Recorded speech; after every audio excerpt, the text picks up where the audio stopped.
Are you looking for an internet talk radio station for your podcast? Look no further. At the helm of Passionate World Talk Radio are two women that want to provide a spot for you and your podcast to be heard. There are many other places for your podcast, but PWTR has the audience. You will not be disappointed. Our station has been on the internet for the past 16 years. Call us for more information. 484-364-1032 or text Jeannie White, station manager at THECONNECTSHOW@gmail.com for podcast show details. Welcome to Passionate World Talk Radio. Educate, enlighten, entertain. Well, good morning. Hello and welcome, everybody. My name is Sheila Wilson. I'm a registered nurse, and I'm president of Stop Healthcare Violence. My website is stophealthcareviolence.org, and we are on Facebook, Stop Healthcare Violence, and also we have on Facebook, Heal the Healer. Today, my guest is Debra Falzoi, founder of Dignity Together, a safe workplace that benefits not only the employee, but the public and also the business. A disclaimer is the views of the guest may not represent the views of the host or the station. Hello, Debra. I am honored to have you on the show. Tell me how you're doing and what is happening. I'm good. Feeling good, just plugging away at our efforts here to go after workplace abuse, and we've got a lot going on here. And can you share some of what's happening? Yeah.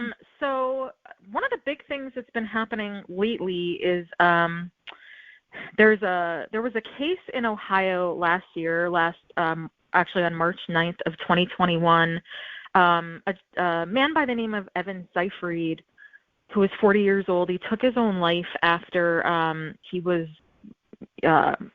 mistreated. He was bullied at work and also mobbed at a Kroger. He worked there for about 20 years. Kroger is one of the largest grocery stores in the country, and there's a whole campaign that people in the workplace anti-abuse space and I have been working together with that campaign to just bring more and more awareness to the issue of workplace bullying and mobbing. We held protests across the country to bring attention to this because the family has an active lawsuit. This happened in the state of Ohio where Evan lived, and I'm happy to go into detail about how Evan was treated, but it was really powerful. I think one of the challenges with this workplace abuse space is that, first of all, workplace abuse or workplace bullying or mobbing, these aren't household terms yet. Right. Debra, can I just stop you, and can you define what mobbing is for people that might not understand that? Yeah. So mobbing is really the group bullying aspect of things. So, you could be at work and have one person who sees you as a threat or doesn't like you for whatever reason. It's often because people bosses tend to see some subordinates as threats with their competence or their ethics. It's like I said, it's not always the case, but for whatever reason, that one-on-one bullying is one thing. I mean, that's toxic and it's harmful. But what really often happens, and this is really the most dangerous piece of this dynamic, is that that person who is in power will start to control the narrative with other people. They might go to their boss and say something like, do you see the way Deb's behaving lately? I'm concerned about her. Or just start to put little bugs in people's ears of this person is, or, their idea that they have is dangerous, or that it's going to ruin the department, or these little things that get at the reputation and get at the credibility of the person who they see as a threat. And they won't just do it to higher ups, but they might do it to the entire department, or to HR, to start to control the narrative before even the person who's been targeted really understands what's going on, or even understands that there is even an issue. They might start to feel confused. They might start to feel, belittled, patronized, devalued, all sorts of minimizing feelings.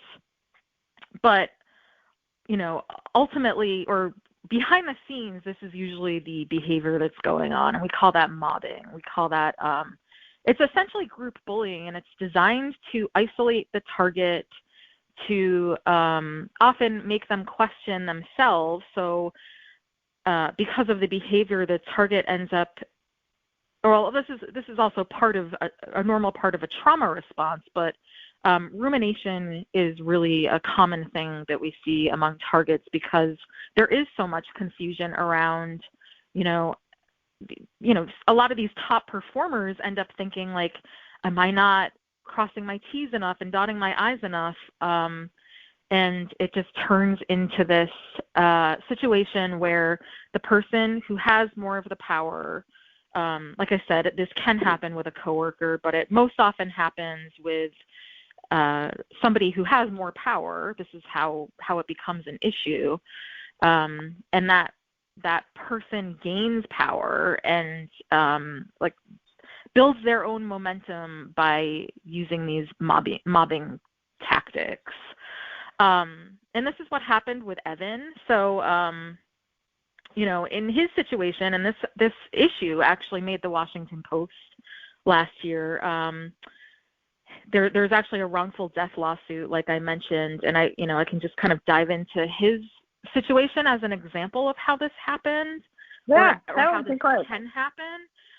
So he worked in Milford, Ohio, there at that Kroger location, and this was a 6-month harassment campaign, according to the family, Evan's family, his parents, Ken and Linda Zeifried. And it started because on the side, he had this boss, I believe she was the store manager, who wanted to hire her own friend to replace Evan. And we see this a lot, actually, with workplace bullying, or mobbing, where there might be, and to point out too, those two things are different, or they can be different. Mobbing is a form of abuse, and bullying, just like bullying by itself is abuse, but they go hand in hand. They're really intertwined.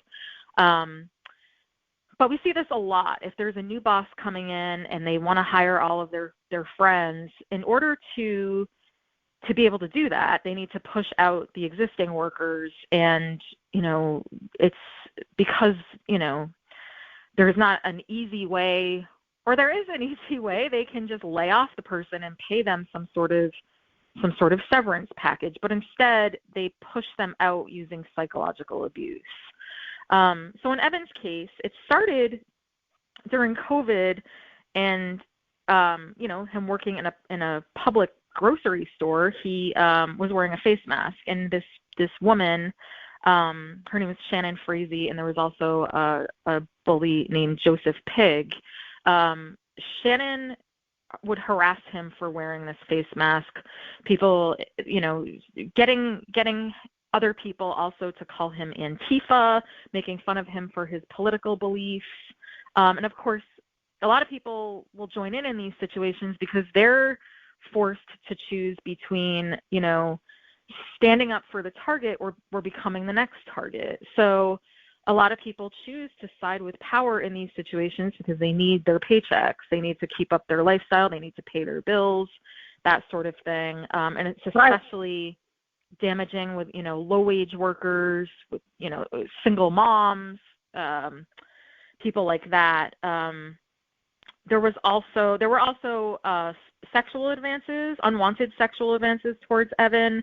There was no response from anyone when he reported these situations. There were tactics like leaving holes in his department schedule, so it was a lot of extra work for him. And there was, these behaviors escalated, and that's part of the bullying, mobbing playbook. So not just Evan, but his neighbors would report that there would be cars on his street. People would follow him home, and they would just wait there on the street for long periods of time. There was a threat from, I believe it was Joseph, who told him that they could track his internet usage. I don't exactly know the details around that. I believe they are in the lawsuit. I don't know if he had a company phone or even on his personal phone they convinced him that they could track his internet usage, but there was that piece of it. And Evan also helped two of his female coworkers file sexual harassment complaints.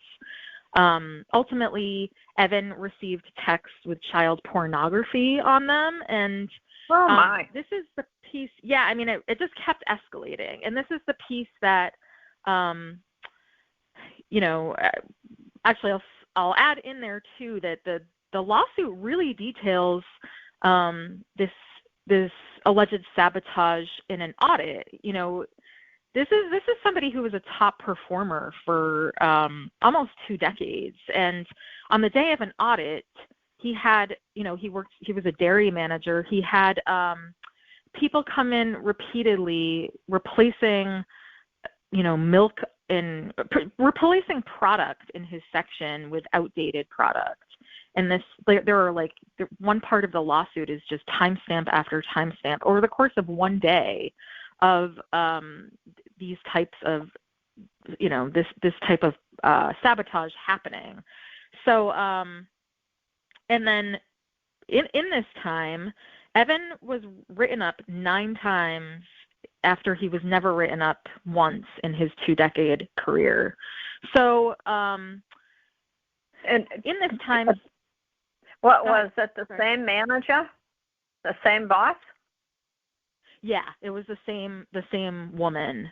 And, during this time, he feared for his safety. He moved back in with his parents. And it got to this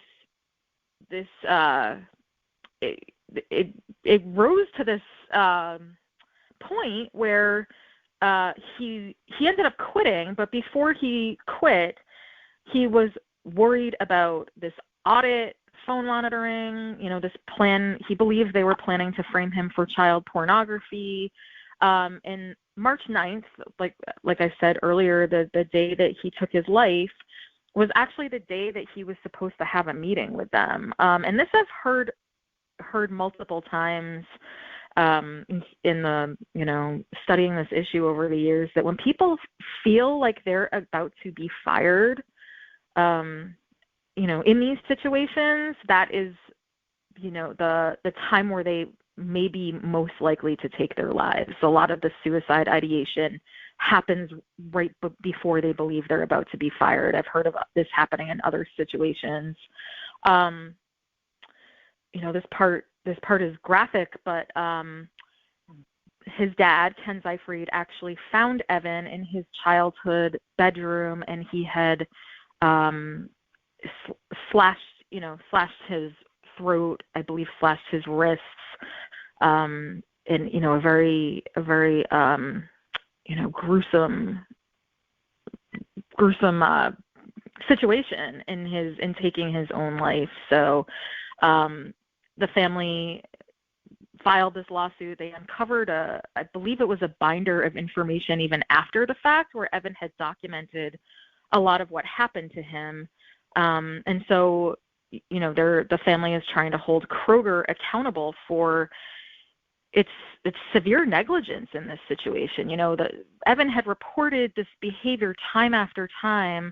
There was an ethics hotline. He called that. A coworker had also called, calling for investigations that never happened, even though his coworker, after Evan took his life, coworker was told that there was an investigation that happened and they found nothing.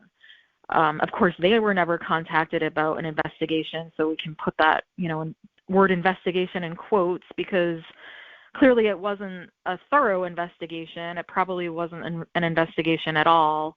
But this whole story really shows the playbook of how this works. It starts with one person abusing their power, controlling a narrative, and doing whatever they could to push out the person who they want out initially for their own personal agenda.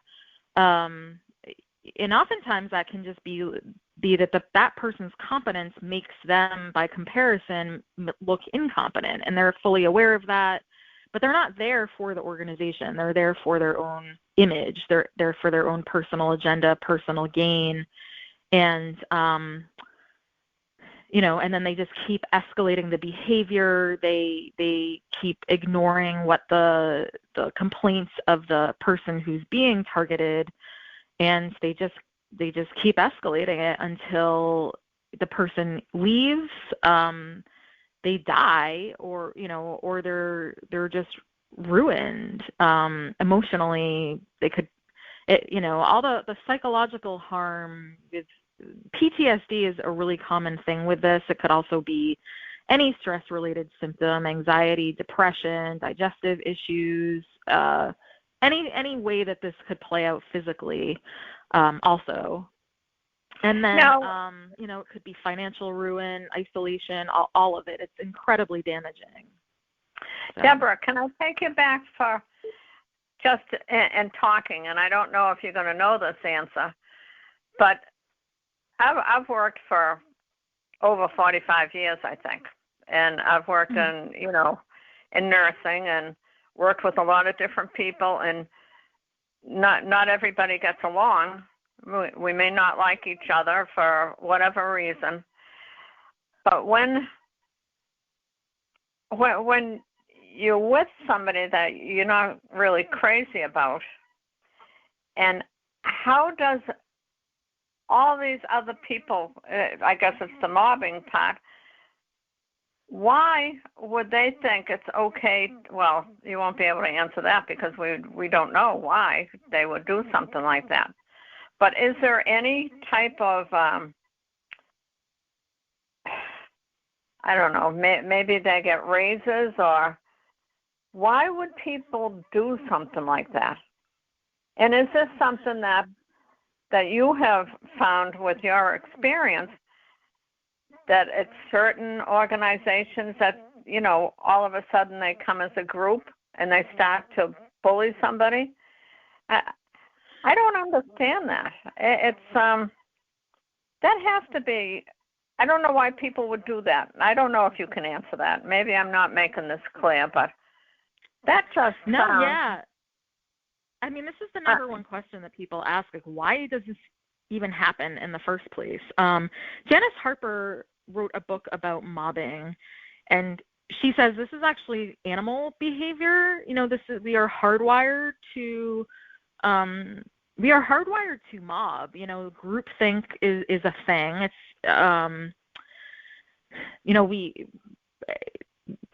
we are hardwired for it. But at the same time, as humans, we come with self-awareness, or that we have the ability to be self-aware, I should say. And so in a healthy work environment, a good leader would step into the situation, like having the organization's interests, as their priority. And they would ask hard questions. They would give consequences for people. They would dive into a situation more, and they would not be so out for their own personal power. A good leader would understand that they actually look better when the organization does better, and that their own personal power thrives when everyone else's own personal power thrives as well. Toxic leaders don't see it that way. They see it as they see it as a competition. They see that, you know, anyone else's success means that they aren't winning. So that's where it starts, and the people join in because they want to preserve their own, you know, they want to preserve their jobs. They want to not be dragged down as another target. So, you know, in those types of situations where somebody wants to do the right thing and they you know, start to see these signs that their leader is toxic, and it might not be the whole organization's leader, although a lot of this behavior is top down, but you could have a great, you know, CEO, and you could just have a pocket of an organization that has this toxic behavior because they have a leader of a department or a division who's toxic. And in those situations, there's really, you know, an HR department that actually cares about a positive culture will address it. But there's data out there that shows that like over 70% of work cultures are toxic. So I think a lot of people believe that HR will be on their side because during trainings they pay a lot of lip service to values that they don't uphold. So somebody might go to a training, an employee might go to a training on, you know, actual illegal discrimination, and they might have evidence that they are being illegally discriminated against. Even though a lot of bullying does not fall under illegal discrimination, or it's not something that can be proven under illegal discrimination, that's a whole nother area that even that law is, you know, anti-discrimination law is even incredibly ineffective. But then people will go to HR thinking that, okay, I've been trained on this. This is what my company, these are the values that my company upholds. And then they'll realize that HR isn't going to do anything about it. They'll make the complaint. It'll feel like HR is on their side, and then they won't hear from HR for weeks, going into months. And, you know, they realize that like nobody's actually going to address this situation because the company doesn't have to. They're concerned about the legal aspects, their own liability, and they're just doing what their legal department tells them to do. So, you know, as soon as somebody poses a threat to the organization, they're going to do everything they can to discredit and vilify that person and push them out of the organization. And that means controlling the narrative to create that story in the first place, or to just, you know, they're either going to ignore the person or retaliate against them to keep that narrative going. So I guess the simple answer to why people do that is to preserve their own health, but the person at the top, or the, you know, whether that be the organization or the department, is doing it. That piece of it is actually either lack of training or it's a deeply rooted issue around shame.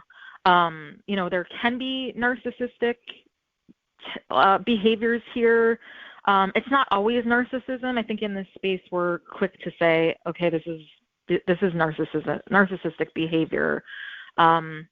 It's usually not full-blown narcissistic personality disorder. It's often narcissistic tendencies, but that's not always the case either.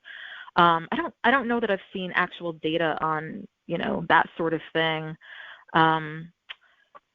But there is a lot of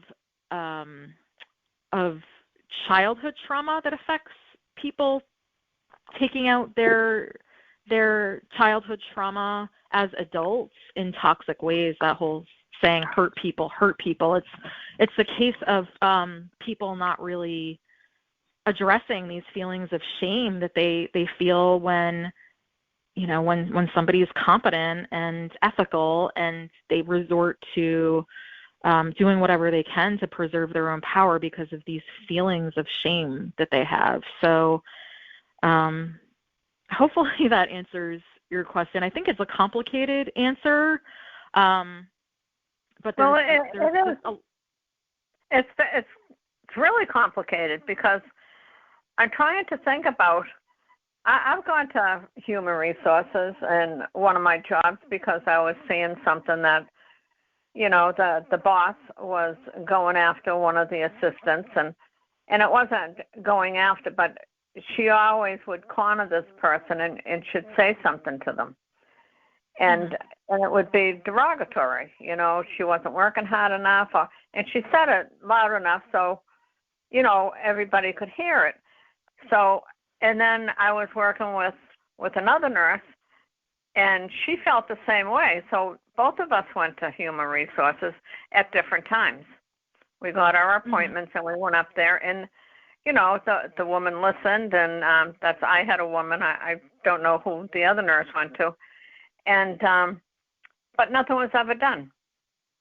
And so if it wasn't for us to support this girl, she did everything perfect. And she was a student, and she was trying hard. She lived in a different state, and she had come up with her boyfriend. They're young. They're trying to get their lives together, and this woman is, and I guess it wasn't just this one person that she was, I would say, bullying, but there was others that she did. And it was, when you're not even really aware, if you've never been bullied, and I don't think I ever was bullied, maybe as a kid I was, but, or maybe I could hold my own, or maybe that never happened, but I can't even imagine bullying one person and then getting a group together to bully them as well. There's no reward for it. And I think that, and as a saying, it could be from childhood trauma, or it could be from, just shame and stuff like that. But wow, and Human Resources doesn't want to take on this job, or for whatever reason that they can't, because somebody is behind them saying, no, don't. I got to give you a lot of credit for doing this. I mean, workplace abuse is, you've got quite a tough subject here. It is quite tough, yeah. Well, I was going to say to that piece of it, this is all about power and control. So the bully is getting power. They're building power when they, find one person, and that becomes, in the situation you described, they expand that to more people.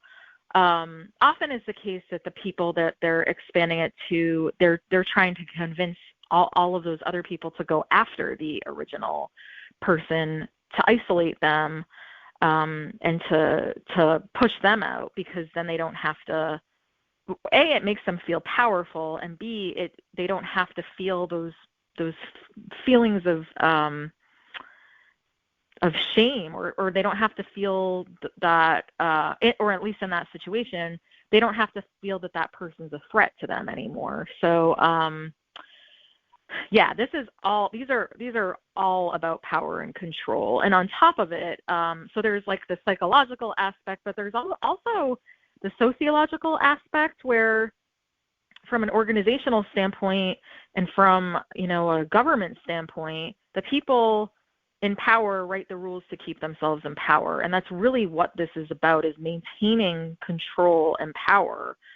A lot of this too is about, it's not a coincidence that a lot of the people who are targeted are women, or they're non-white workers, or they're workers with disabilities, or they're members of the LGBTQ community, or they're workers over 40. They are, they're the data supporting, or when we look at the effectiveness or the ineffectiveness of anti-discrimination law, we see that, in 1964, when Title VII of the Civil Rights Act came out, there was progress. The courts looked at discriminatory impact versus discriminatory intent. So they looked at things like hiring practices, pay equity, or pay inequity, those sorts of things. And they actually would favor a lot more employees who went up against their organizations. And over the years, especially in the 80s and 90s, that all changed. And, around 60 years later, white men still retain most of the power in in our workforce in the U.S. And, of course, that's not most white men. So like anybody who is othered by these people in power are more likely to be on the receiving end of this mistreatment. But a lot of people, they can't, especially if you are, like in my personal situation, I'm a woman. I was bullied by a woman, and that woman was upholding these social hierarchies by using these methods of power and control that are used to retain power. But because she's a woman, I could never say, she's discriminating against me because I'm a woman, because she's also a woman. So it becomes really tricky, even though a woman might be upholding these values of this patriarchal society. It's very challenging to actually win an anti-discrimination case. And so this leaves all of these people who are actually being discriminated against, and many who aren't, who are just, being targeted for whatever reason, with zero protection. And, our policies need to change. We need to, as a culture, if nothing else, say that this behavior is wrong, and do that through policy. And of course, it's not going to end this behavior completely, because, like I said, the mobbing piece is, and the power piece, these are all either deeply rooted behaviors or just hardwired into us as animals. But we need, as part of living in a civilized society, or trying to live in one, we really need to get at this, like a lot of other countries do. Now, what are our solutions? Do you know? I mean, you talked about we need to change the laws and do stuff like this, but what can you do right away? Is there any solution at all? So as an individual going up against an employer, it's really a David versus Goliath situation. The biggest thing that we often tell people is to do what you can to preserve your personal health, and to start to build a safety net to get out of the situation. Because when people write the rules to keep themselves in power, there is really nothing that you can do in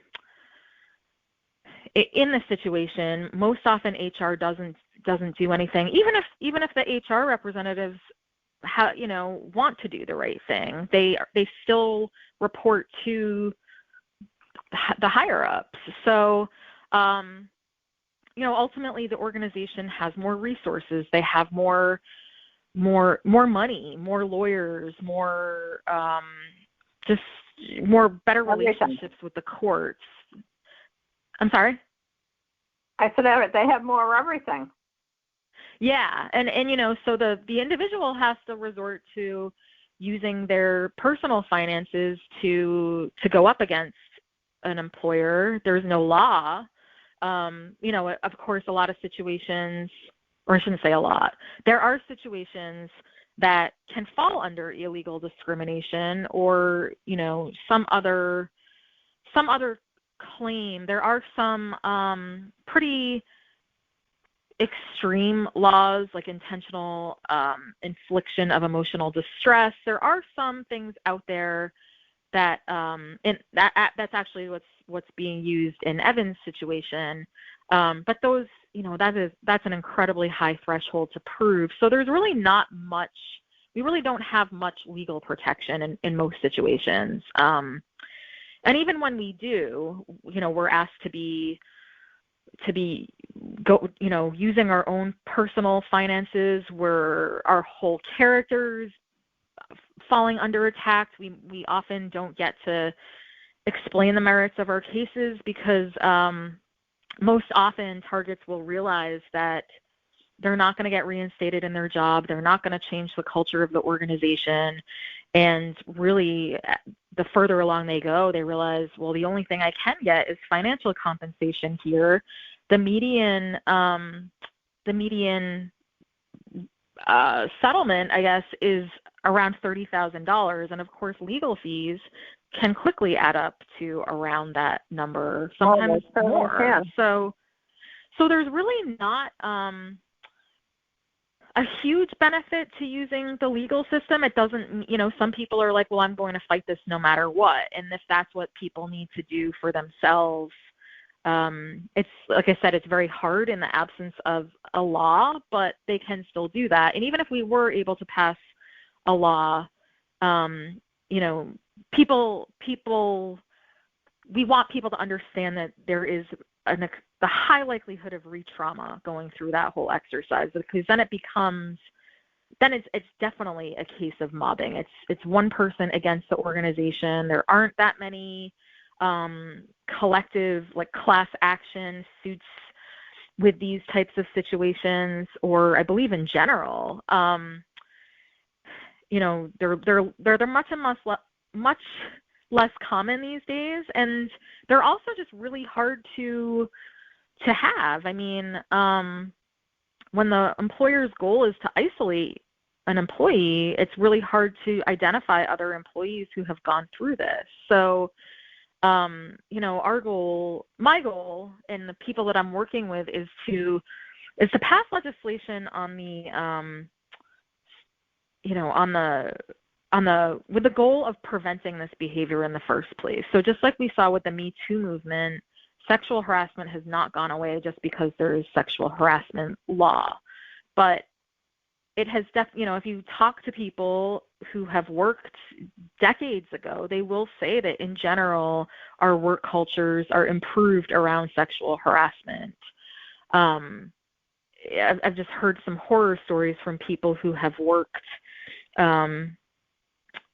before some of these landmark decisions were made around sexual harassment, and that was actually in the 1980s. I mean, when I heard that, I couldn't believe that it was that recent that we made some of these decisions or the Supreme Court made some major decisions around sexual harassment that recently. Just the pushback from the courts after some of these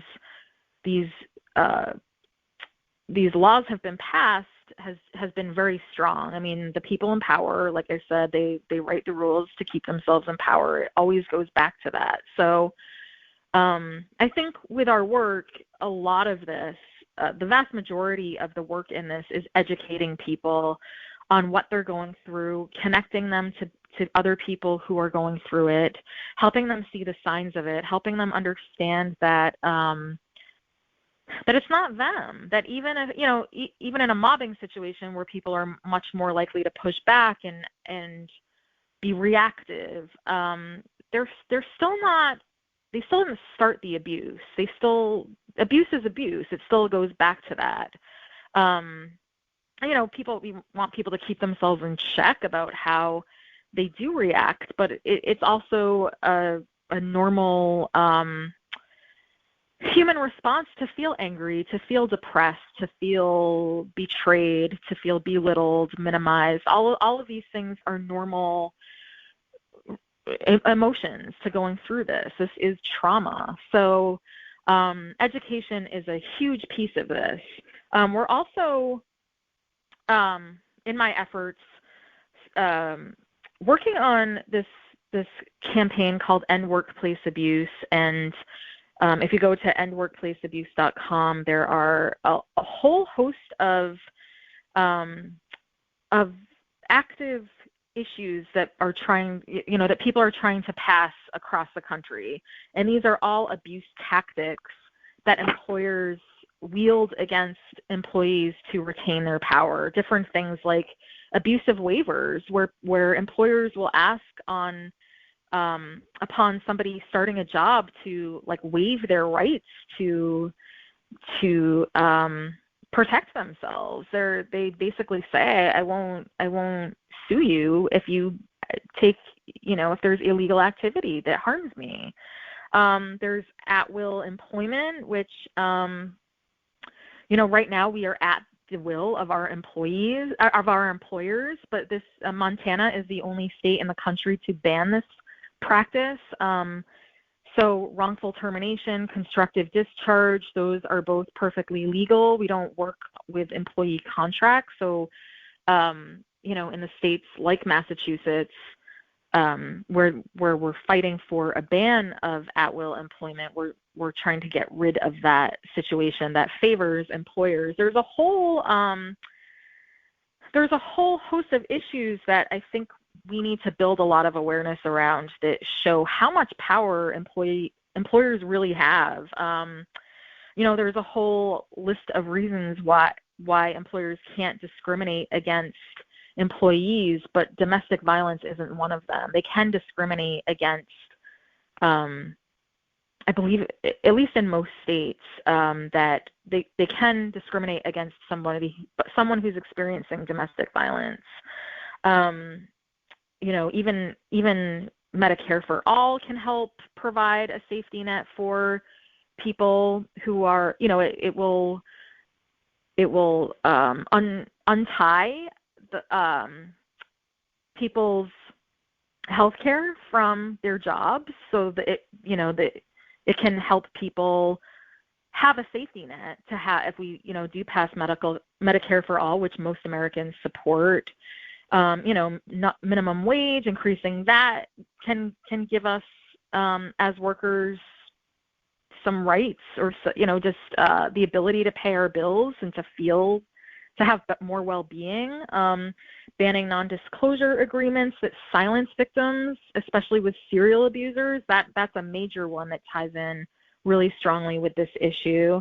Getting rid of the sub-minimum wage for tipped workers. There's a whole campaign called Fair Work Week about fighting for better scheduling practices for hourly workers. There's a bunch of bills around pay disclosure, wage transparency, the right for public employees to strike, all sorts of things, wage theft, all sorts of issues that we want to bring attention to and work with on, work with other campaigns on to bring people's, to bring light to the fact that we as workers do not have many rights. And so creating these safety nets for people, creating these protections for people, I think is really going to help people in the long term. And in the short term, realizing that a toxic work environment, whether it's your department alone or your whole company or organization, is not good for anyone in the long term. So it really becomes about how do you preserve your health in the short term, and how do you set the wheels in motion to create some sort of safety net for yourself. Maybe that means getting a second job. Maybe that means having a side hustle. Maybe that means leaving to work a temp job for a while until you can have some recovery from the trauma. Maybe it means taking a lesser paying job, in a healthier work environment, which is tough. A lot of people say, well, if 70% or more of companies and organizations are toxic, like how do we do that? And there are ways to do that with, interviewing, researching companies, but ultimately just trusting your gut, looking for signs. Some of that can be, a trauma response, but also some of it is a post-traumatic growth response of knowing what you experienced and making sure that, you're not going to experience it again. Like lean in on those lessons learned and use that as a strength that you learned something from this toxic situation, and you're going to, use that to improve your life. Even if the next job is toxic, you'll be armed with seeing those things sooner and doing what you can to get out of that job, or having a conversation early on with a boss to see if they care about your feelings and do something about it, and not string you along type of thing. I think a lot of it is educating people so that they can make the best decisions for themselves, and then also ultimately trying to pass legislation to act on the preventative side. And this is just what you did, right? You were bullied, and then you started your own programs and decided that you would help all other employees. Isn't this what you're doing? Yeah, I mean, I took my situation, and in my situation, I learned pretty quickly. I did some of the things that, in hindsight, are things that I would never. I don't give people advice. I just tell people what usually works. But I went to HR, and in hindsight, that doesn't work for people. So I did a lot of the things that don't generally work for people. I expected them to care. They didn't. And I should add in that this happens a lot in the healing professions and the helping professions. We see this a ton in higher education, in K through 12 education, in healthcare, especially among nurses. We see it in nonprofits. It is rampant in nonprofits, in government. Part of that is because, these people who care a lot about the organizations are ripe environments for people who want power to bully people. Just what you were saying earlier of I don't understand how these people think. The people who want to help people we don't understand. Our mindsets are completely different from the way they operate, so we don't see their power and control tactics coming, and these are ripe environments for them because all they want is power and control. And these are, and also a lot of these situations happen in institutions too, and I think that's a major piece of it. That in a startup or a business, or any business really, but especially a growing business, mismanagement can really hurt their bottom lines, or it can hurt the bottom lines of any organization. But in an institution where you have taxpayer dollars still rolling in, insurance money still rolling in, or tuition dollars still rolling in, a bad manager is not going to, or bad management is not going to really take nearly as much of a hit on some of these major institutions. You look at a large university or a hospital, or a major nonprofit. None of these types of organizations will really have as much damage when the money, I'm not going to name names here, but some major universities just operate on their reputation, and their reputation isn't that affected by workplace bullying. Even if major cases come out, students are still going to want to get into these reputable schools. So, I think that piece of it is important. It's important to understand that there is a playbook to how this all works. And the more we can understand that playbook as targets, the more we can detach from it and realize it's not about us, and that we can try to live lives that we can try to understand our own values and live intentionally live our lives around those values. And that's really where the growth comes in, in this situation. A lot of targets have had, this isn't a universal thing among targets, but a lot of targets have had either strict parenting or sort of absent or negligent passive parenting. And in both of those situations, a lot of children learn to look for external approval. And I think a lot of post-traumatic growth can come in when we learn to know what our own values are and to create our lives around those values, even in this very oppressive culture. I think there is a way to live more healthily in this culture when we can separate ourselves from some of the toxicity that's going on. Well, that certainly is. You certainly gave a lot of solutions, and I really appreciate everything that you said tonight or today. It's just amazing how in a workplace that so much bullying and mobbing can go on, and the higher-ups don't pay much attention to it, and then human resources, maybe their hands are kind of tied. It's hard to understand for a person that has really not been bullied, and the one that has been bullied certainly could sit here and go, talk about it, and it must be devastating. But our time is over. And any last comments, Deb?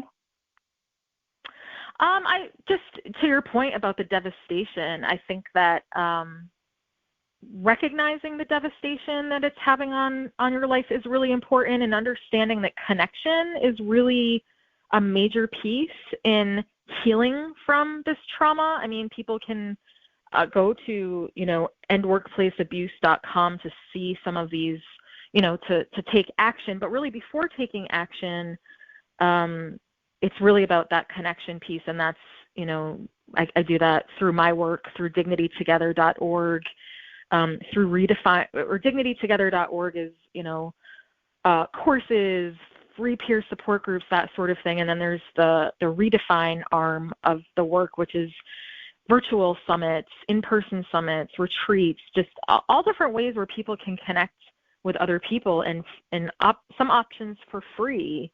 But the whole goal is to really feel seen and heard among other people who get it. And it's that can be a challenge in this space. So I think recognizing what people have recognizing that somebody is feeling devalued and traumatized, I think, is the first step. And then finding that connection, I think, is a huge first step in the healing process. You have done amazing work, and thank you.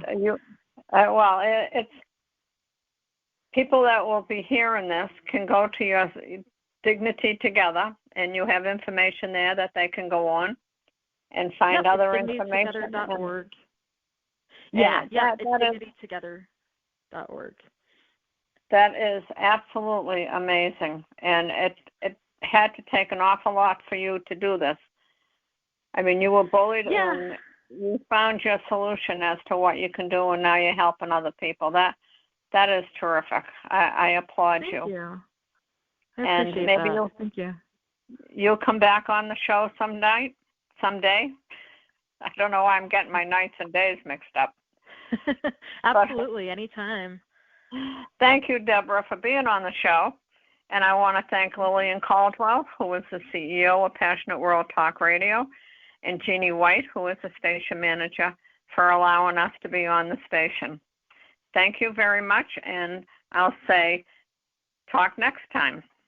Are you looking for an internet talk radio station for your podcast? Look no further.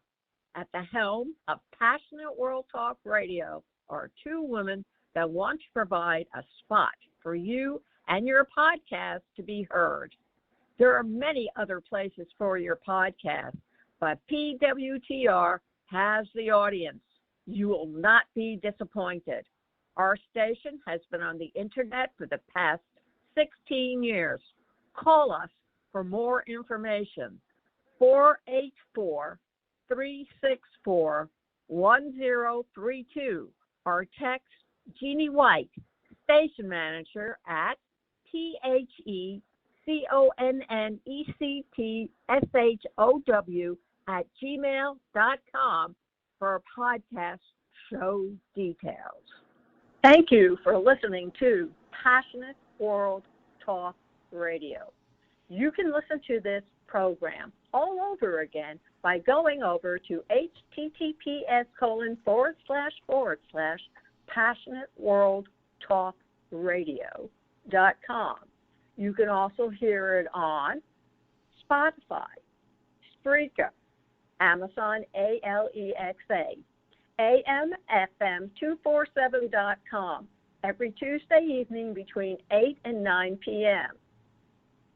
YouTube, Facebook, Facebook Live, LinkedIn, and all the other podcast directories one can find on the Internet.